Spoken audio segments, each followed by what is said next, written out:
కోటి సిస్టర్స్ గాన మాధుర్యంతో శ్రీప్రకాశ్ విద్యా సంస్థల ప్రాంగణం పులకించింది. ఉదయం 10 గంటలకు ప్రారంభమై సాయంత్రం 5 గంటల వరకు వీరి గాత్ర కచేరీ సాగింది. 101 అన్నమాచార్య కీర్తనలను వీరు ఆలపించారు. స్టేట్ బుక్ ఆఫ్ ది రికార్డుల్లో స్థానం పొందారు. శ్రీప్రకాశ్ విద్యా సంస్థ ఓ అరుదైన రికార్డుకు వేదిక అయింది. 101 అన్నమాచార్య కీర్తనలు ఆలపించిన కోటి సిస్టర్స్ తో పాటుగా స్టేట్ బుక్ ఆఫ్ రికార్డుల్లో స్థానం సంపాదించింది. ఆదివారం పాయకరపేట శ్రీప్రకాశ్ ప్రాంగణంలో కోటి సిస్టర్స్ గా పిలువబడుచున్న లక్ష్మీ శ్వేత, సత్య అక్షోభ్యలచే అన్నమాచార్య కీర్తనల కచేరీ ఏర్పాటు చేశారు. విద్యా సంస్థల అధినేత సిహెచ్వికే నరసింహారావు జ్యోతి ప్రజ్వలన చేసి కార్యక్రమాన్ని ప్రారంభించారు. ప్రముఖ magician book of state records అధినేత చింతా శ్యామ్ కుమార్ ముఖ్య అతిథిగా హాజరయ్యారు. ఉదయం 10 గంటలకు ప్రారంభమైన వీరి గాత్ర కచేరీ సాయంత్రం 5 గంటల వరకు నిరంతరంగా సాగింది. అన్నమాచార్యుల వారి 101 కీర్తనలను వీరు ఆలపించారు.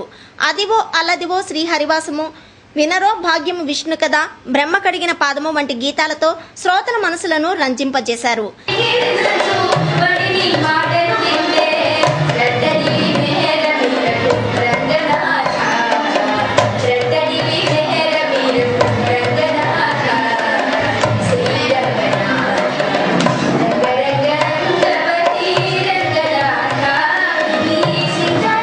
చిన్ననాటి నుంచే వీరికి కలిగిన ఆధ్యాత్మిక భావన అనిర్వచనీయమని అతిథులు కొనియాడారు.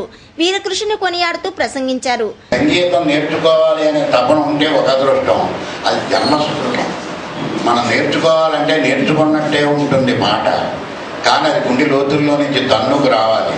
ఆ జీవచక్రం వంశీ పరంపరగా అందరికీ ఒక్కసారి మీరు కూడా మీ కరతలా ధ్వనులతో వాళ్ళకి ధన్యవాదాలు చెప్పాలండి. సరిపోండి. అది చిన్న వయసులైనా వీళ్ళిద్దరూ చక్కగా సంపాదించారు ఈరోజు.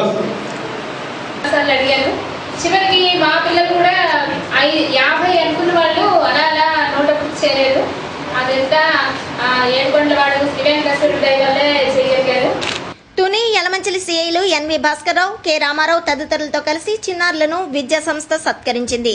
సినీ నటులు, ప్రముఖ సాహితీవేత్త కెఆర్ శర్మ, విద్యా సంస్థల ప్రతినిధులు సిహెచ్ విజయప్రకాష్, ఎస్ సుబ్రహ్మణ్యం, అధిక సంఖ్యలో విద్యార్థులు పాల్గొన్నారు.